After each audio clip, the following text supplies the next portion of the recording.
You are 14 years old. The wedding chamber burns with the glow of torches, shadows crawling across the cold stone walls. A crown, heavier than your fragile body, presses into your skull. Outside, thousands cheer your name. But here, in the suffocating silence, strangers wait to judge you, not your courage, not your heart, not your will to rule. They want only one thing: proof that you are untouched. Priests, matrons, and physicians close in like vultures. Curtains are drawn. Sheets are spread. Your body becomes a battlefield where kingdoms rise or fall. One stain of blood, and you are a worthy queen. Without it, you are a fraud, a liar, a woman condemned. And in that moment, you realize you are not a queen. You are evidence, a vessel, a fragile body upon which an empire's honor rests. But what happens when the test fails? When a queen bleeds too little or not at all? When truth itself becomes a weapon sharper than any blade? That is where the true horror begins. So tell me, if your entire future, your crown, even your life, depended on a single night's proof, would you survive? If this question chills you, then stay with me. Subscribe, comment your thoughts below, and let's uncover the secrets queens were forced to endure. The dark, hidden world of virginity tests in medieval courts. Imagine a world where a woman's body was not her own, but a mirror reflecting the honor of an entire dynasty. In medieval Europe, queens were not simply wives, companions, or rulers beside kings. They were symbols. Their purity, or the lack of it, could crown or destroy nations. The church preached it from the pulpit. Virginity was holiness, a gift unspoiled, a lamp unlit until marriage. Priests wrapped scripture around the idea of a pure bride, turning it into both a religious duty and a political weapon. A queen who arrived at the altar untouched was not only a wife, she was proof of divine favor. Her body promised fertility, loyalty, legitimacy. But this myth of the virgin queen was a cage made of silk and iron.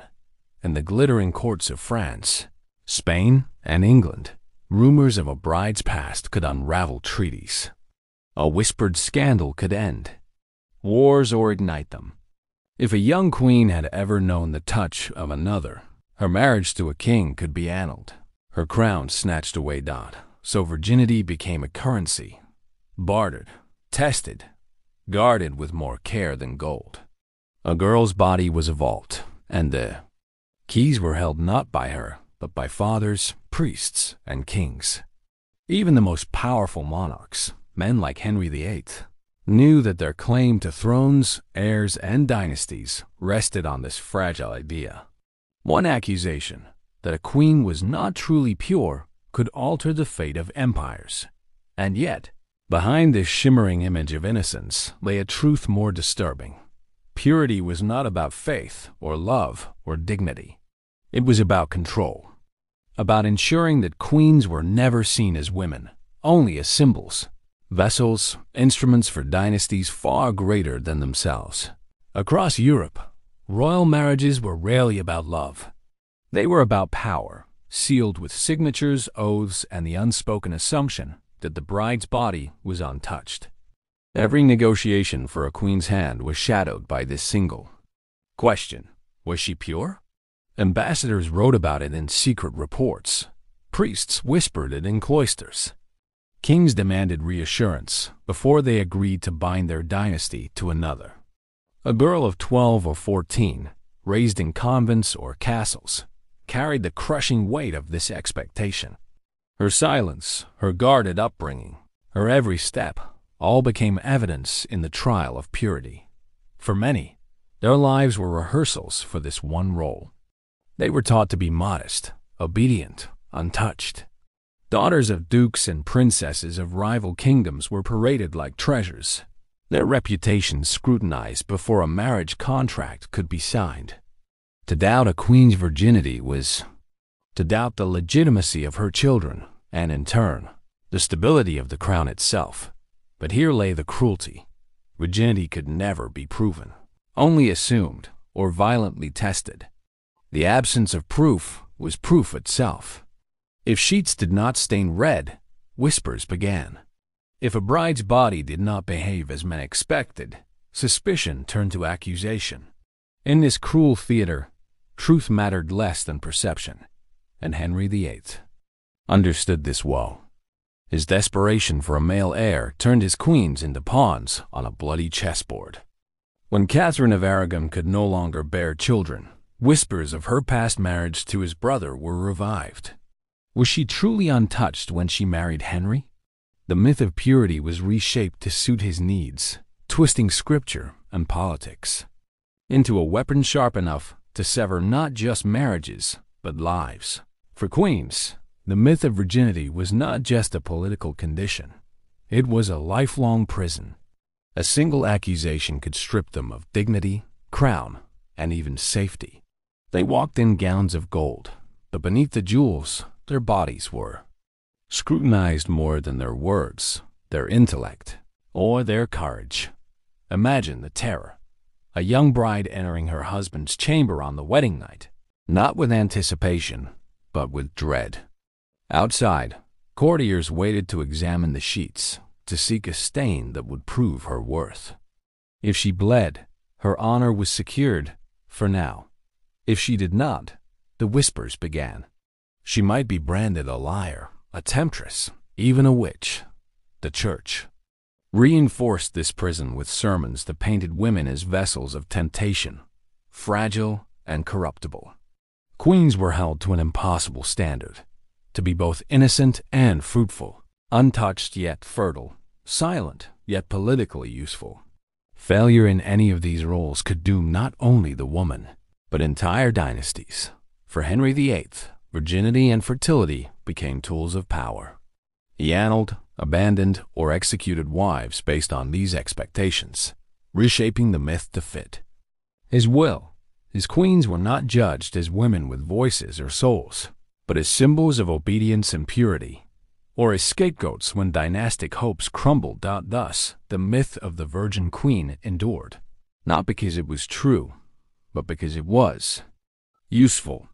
It was a weapon sharpened by kings, blessed by priests, and carried on the shoulders of women who could never escape its weight. And so, the story begins, not with a crown, but with a test, not with honor, but with control. The myth of the Virgin Queen was never a tale of innocence. It was a story of power, dressed in the silk of purity and stained by the blood of queens who were never free. The heavy doors creak shut, and suddenly the roar of the cheering crowd outside becomes a muffled hum. Inside, the chamber is lit only by wavering torchlight. The scent of incense mixes with the sweat of nervous matrons. A bed stands at the center, draped in white linen, not a place of rest, but of judgment. This is no wedding night of love. It is a tribunal of flesh. The queen, often little more than a girl, stands trembling in her silks. Her crown glitters above eyes filled with terror. Around her, priests and physicians exchange solemn glances as though they carry the weight of heaven and earth. In truth, they carry the weight of politics, the legitimacy of nations, resting on whether she bleeds. The ritual is as brutal as it is humiliating. Strangers handle what is most private, what should never be a matter of public spectacle. The young bride has no choice, no voice. She is stripped of dignity, her body reduced to evidence, as though purity were something to be measured by hands and eyes rather than spirit or soul. For a queen, refusal is impossible. To resist is treason. To protest is rebellion. The fate of her family, her future, her very crown depends on submission. And so she lies still, the cold sheets beneath her. Back as the whispers circle closer, ready to judge. Every sound in the chamber carries a terrible weight. The scrape of a chair, the crackle of the torches, the shallow breathing of the attendants. Curtains are drawn around the bed, but nothing is truly hidden. Outside the fabric walls, matrons wait to seize the sheets, to inspect them for a mark of blood. This is how virginity is proven, not through truth, not through trust, but through spectacle. A stain upon linen becomes the symbol of an empire's honor. But what if the body does not bleed? What if the natural silence of flesh is mistaken for deceit? Then the whispers sharpen into daggers.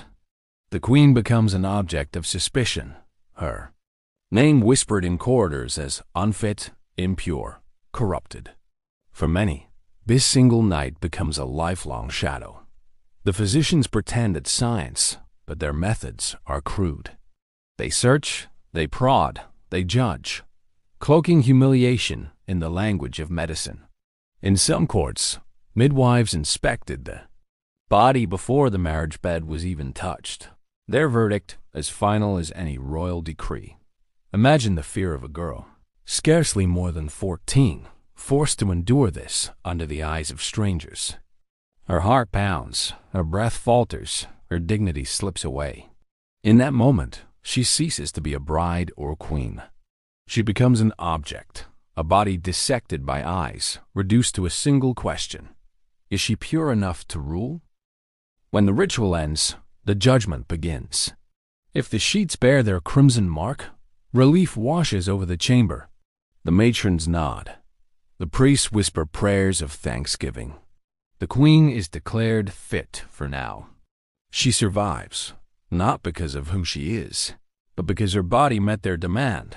But if the sheets remain unstained, silence falls like a blade. Suspicion creeps in. Was she lying? Was she defiled before marriage? Could this mean the crown itself is tainted?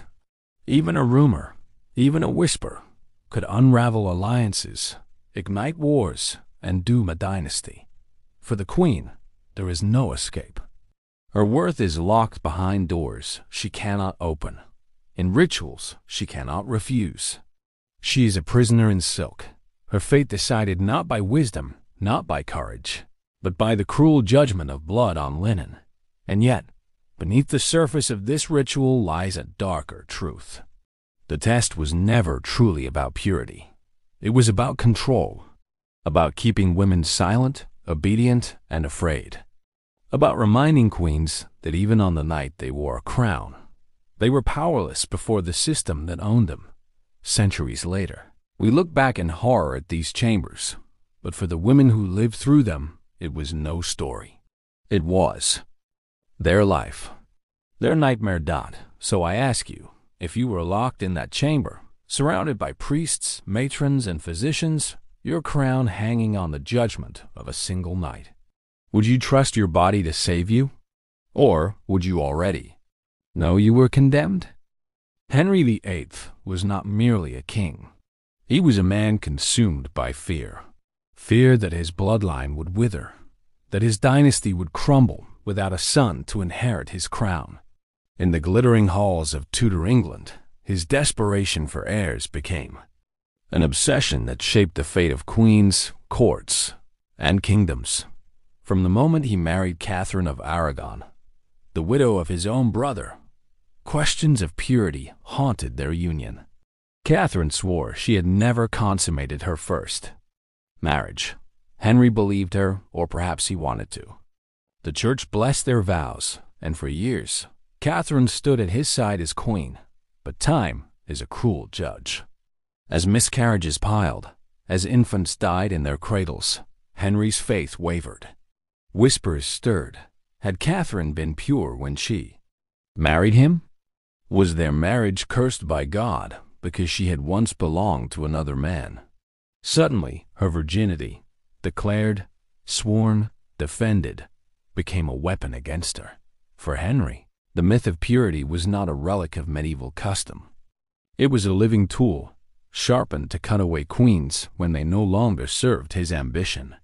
Catherine, once beloved, was cast aside, her honor questioned, her vows declared void. She was no longer a wife, no longer a queen, merely a woman condemned by the politics of her body. If Catherine's purity had been questioned in whispers, Anne of Cleves faced humiliation in shouts. Henry's fourth marriage was arranged to strengthen alliances. Anne arrived in England veiled in dignity, her reputation spotless, her virginity unquestioned. Yet when Henry first laid eyes upon her, he recoiled. To him, she was unattractive, unworthy of his bed. But a king could not simply declare disgust. He needed proof, a reason sanctified by law and scripture. And so, once again, the queen's purity became the battlefield. Henry claimed their marriage had never been consummated. He paraded his failure before his courtiers, insisting that he could not bring himself to touch her. The implication was clear. Anne's body repelled him, and therefore, she had no right to be his wife. To annul the marriage, Henry's lawyers sought testimony of Anne's chastity. Was she truly a virgin? Did her body betray some hidden flaw? Physicians and matrons whispered, examined, judged. Anne, trapped in silence, could only accept the fate handed to her. In the end, she was stripped not of her head, as Henry II, wife Anne Boleyn had been, but of her crown. Declared sister to the king, she was spared execution but forced into humiliation. Her virginity, untouched, had not saved her. Instead, it had been twisted into the very reason for her downfall. Henry VIII's reign revealed a truth long buried beneath silken veils. Purity was never about virtue. It was about power. Virginity and fertility were weapons in his arsenal, tools to elevate or destroy, depending on his will. For Catherine of Aragon, her alleged lack of purity became the excuse to dissolve a decades-long marriage. For Anne Boleyn, accusations of adultery, the opposite of purity, became the charge that ended her life beneath the blade. For Anne of Cleves, her untouched virginity became a reason to humiliate and discard her. Each queen's body was rewritten to fit Henry's needs. The king, who should have been the protector of his queens, instead became their executioner, not always by sword, but by reputation. He wielded virginity like a judge wields a gavel, final, unquestionable, fatal, and the irony was bitter. Henry himself was far from chaste, yet he demanded chastity from those who wore his crown. His body was lawless, but theirs was law. His sins could be pardoned, but theirs could be punished with fire, exile, or death. The politics of purity under Henry VIII was not a relic of superstition. It was deliberate, strategic, ruthless. He bent scripture to justify his desires, turned courtrooms into stages of humiliation, and left behind a legacy in which queens were remembered less for their voices and more for the blood, or lack, of it, on their wedding sheets. And so I ask you, if you were queen in Henry's England, your crown hanging by the thread of purity, your body judged by priests, physicians, and a merciless king, how long would you survive before your story, too, was rewritten into a weapon against you? For a queen, the crown was not only heavy with gold, it was heavy with silence. To be pure, to remain untouched before marriage, and then fertile after it, was an expectation so impossible that it crushed even the strongest women. Day after day, queens awoke not as themselves, but as mirrors reflecting the fantasies of kings and the fears of nations. Their bodies were watched, whispered about, and judged with every glance, every rumor. They could not laugh too freely, for fear of seeming flirtatious. They could not weep too openly, for fear of seeming weak. Even their clothing became a battlefield. Veils for modesty, jewels for virtue, every thread woven with meaning that was not their own. The psychological torment was unrelenting. Imagine lying awake at night, knowing that tomorrow your worth might be questioned not by your deeds, but by whether your body had conformed to a ritual you could never control. Many queens carried this weight quietly, smiling in public while shattering in private. Their crowns glittered, but their spirits withered. For some, the pressure twisted inward. They prayed obsessively, clinging to the hope that God would protect them, that divine mercy would make their wombs fruitful and their reputation safe. For others, the silence became unbearable. They grew cold, distant, resigned. living statues in jeweled cages. The myth of purity did not end on the wedding night. It haunted queens every day thereafter, a prison without visible bars, yet stronger than iron. And yet, within this prison, sparks of rebellion flickered. Some queens, though trapped, found ways to push back, not with swords, but with silence, with subtlety, with symbols dot in the courts of Europe. Letters became weapons. Hidden in coded words, queens confided their despair or sent secret appeals to allies. A few dared to challenge their husbands in writing, invoking scripture or law to defend themselves. These were dangerous acts. Discovery meant ruin, but for some, the ink of rebellion was their only freedom.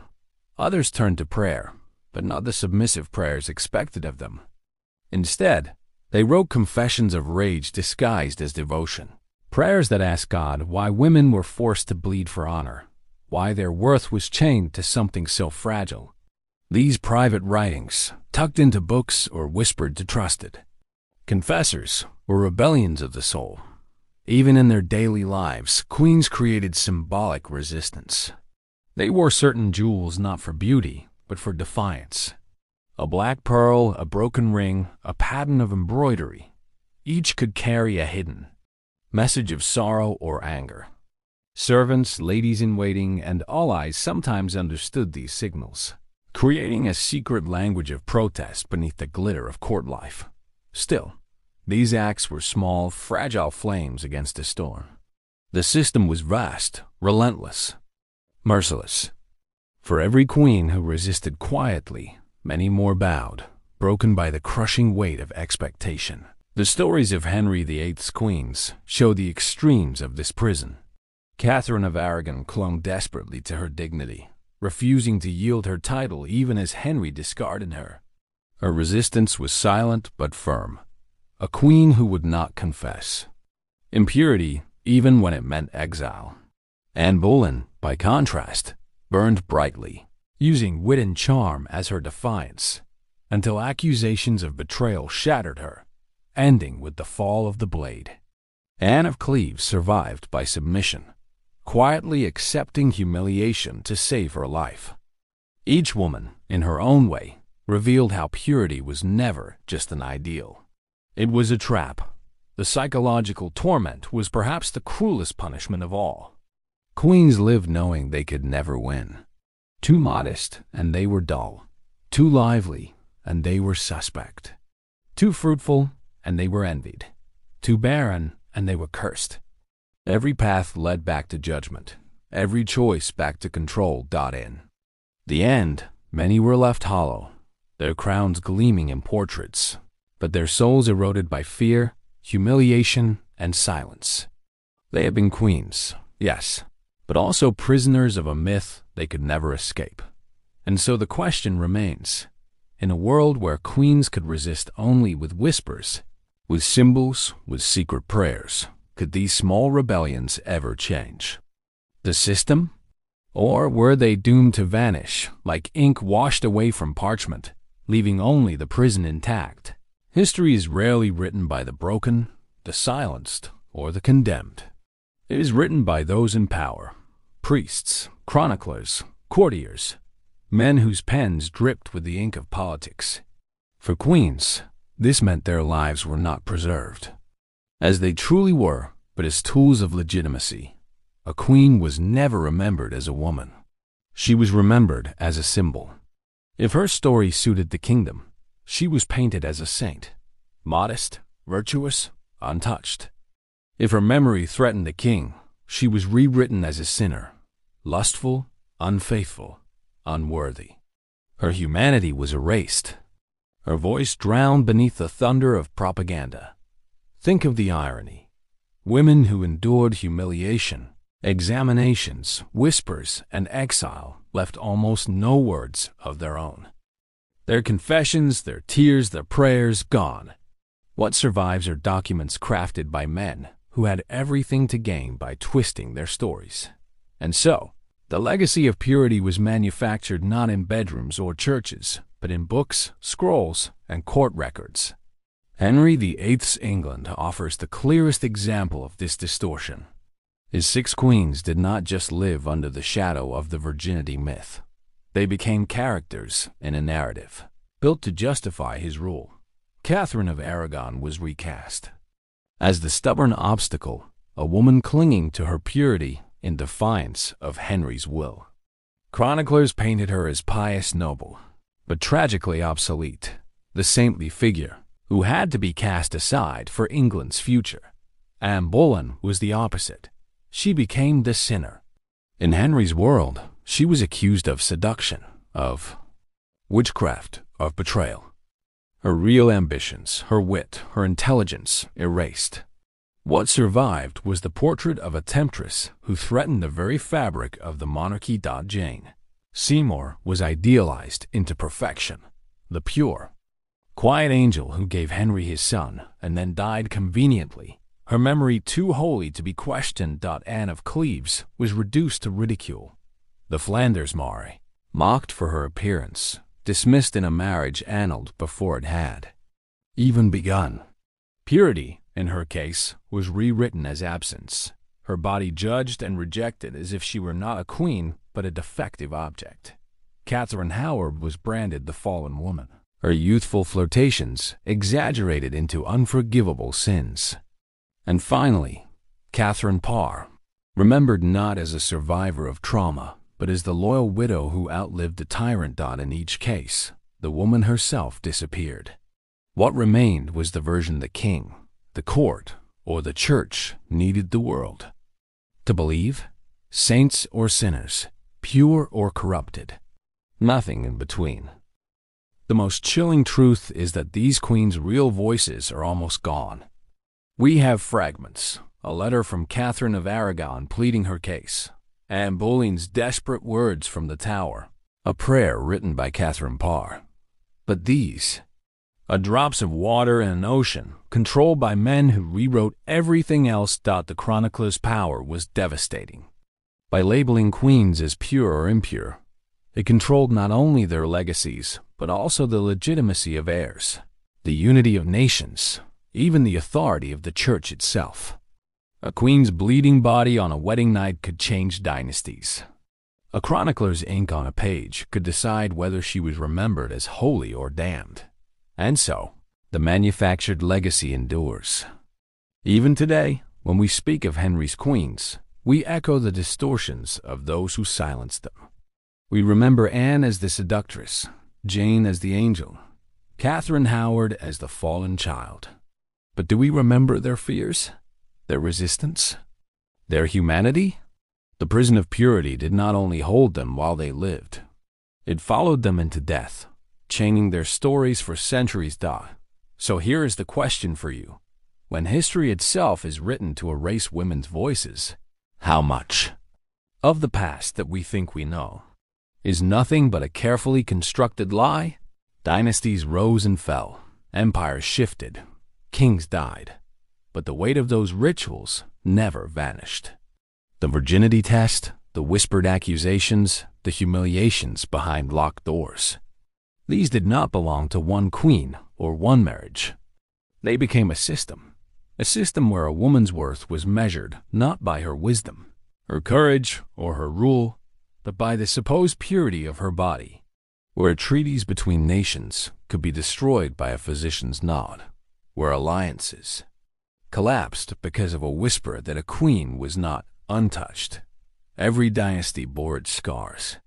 In France, Spain, the Holy Roman Empire, and England, queens were placed on a battlefield not of steel or arrows, but of flesh and silence. The body of a queen became a nation's property, her private self turned into a public weapon. And the cruelest irony? Even the crown, glittering, golden, heavy with authority, could not protect her from this prison. A queen could command armies, could rule lands, could give birth to kings, but she could not escape the inspection chamber, the judging hands, the suspicious eyes. So let us return to where we began, the chamber, the locked doors, the silence so heavy it smothers the air. The queen, alone, though surrounded by eyes. The cold hands of physicians, the whispers of witnesses, the weight of a kingdom pressing down on her skin. This scene was not unique. It was repeated, century after century, across Europe's courts. And every time it happened, another voice was stolen, another story erased. Another queen remembered not as a woman, but as a symbol of purity, of failure, of obedience, of betrayal. The crown may have glittered on her head, but in that moment, she was powerless. No amount of jewels or titles could free her from the cage of her body. This is the chilling truth. The crown could never protect a queen from the prison of her own flesh. And so, the legacy of queenship in medieval Europe is not only one of power and splendor, it is also one of silence. So let us return to where we began, the chamber. The locked doors, the silence so heavy it smothers the air. The queen, alone, though surrounded by eyes. The cold hands of physicians, the whispers of witnesses, the weight of a kingdom pressing down on her skin. This scene was not unique. It was repeated, century after century, across Europe's courts. And every time it happened, another voice was stolen, another story erased. Another queen remembered not as a woman, but as a symbol of purity, of failure, of obedience, of betrayal. The crown may have glittered on her head, but in that moment, she was powerless. No amount of jewels or titles could free her from the cage of her body. This is the chilling truth. The crown could never protect a queen from the prison of her own flesh. And so, the legacy of queenship in medieval Europe is not only one of power and splendor, it is also one of silence. History books give us saints and sinners, angels and traitors. But behind those labels were women, breathing, bleeding, terrified, defiant. Women whose voices were stolen so thoroughly that even today, we struggle to hear them die, so I leave you with this question. If queens, with all their crowns and castles, could not escape this prison, what of the countless women whose stories were never even written? If you believe their voices deserve to be remembered, not as myths but as women, then join us in unearthing these forgotten truths. Share this story, question the history you've been told, and help give back the voices that centuries tried to bury. Because silence is the true executioner, and we cannot let it win.